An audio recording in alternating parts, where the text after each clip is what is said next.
Good day everyone, I'm Christopher Sanchez from BS81B. I'm here to present our first presentation for Challenge 1. Before pandemic, People allowed go outside without face masks. the new normal. People can't allowed Go outside without face masks. Before pandemic, Yung lagnat, sipon, ubo ay normal lang.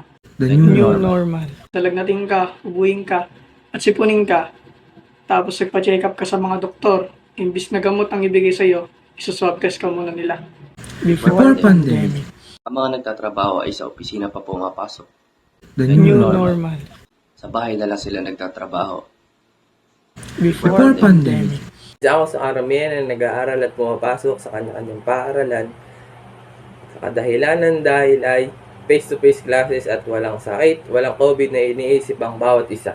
the new new normal. Bihira na lamang ang face-to-face classes sa kadahilanan nga ay natapat tayo sa krisis na tinatawag na pandemic. Kaya ngayon lahat ng estudyante o mag-aaral ay nalalagay sa online classes or module dahil na nga sa pinag-iingat sila na baka mahawaan ng sakit or magkaroon sila ng COVID-19. Before pandemic, Nauuso ang mga dine-in restaurants kapag may family gathering o reunion.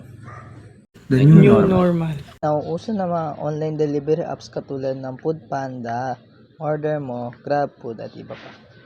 Before pandemic, Dati kapag may patay, binoburol ng ilang araw bago ilibing. the new new normal. Ang mga patay ngayon ay nakakremate na lang at hindi na binoburol. And that is our presentation. Keep safe everyone.